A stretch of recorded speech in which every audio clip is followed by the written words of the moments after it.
Hey everyone, welcome back to the channel. Today we're walking through the book of Hebrews, one of the richest, most powerful letters in the whole Bible. If you've ever wondered how the Old Testament connects to Jesus, or why faith matters so much, this book is for you.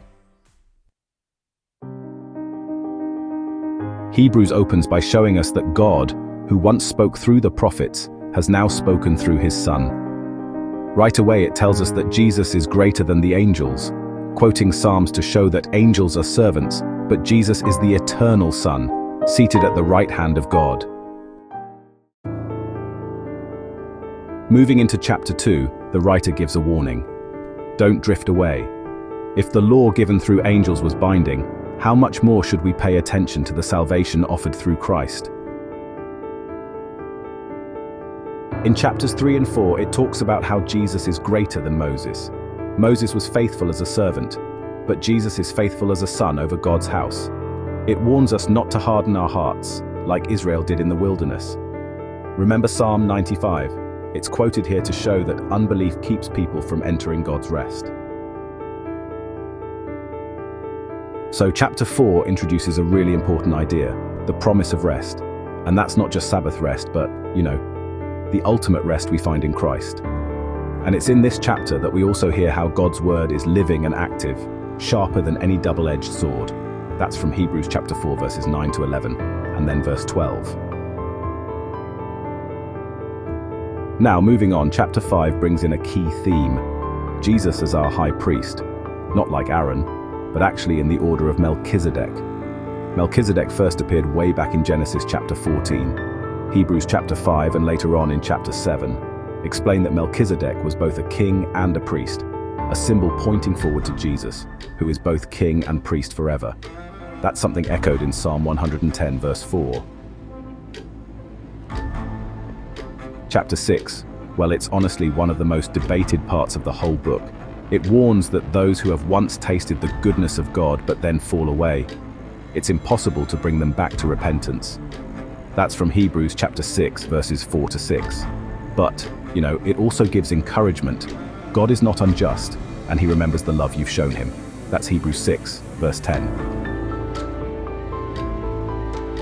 So in chapter 7 it really digs into how Jesus is a better priest than the Levitical priests. The old priests were mortal, but Jesus lives forever, and therefore his priesthood is permanent.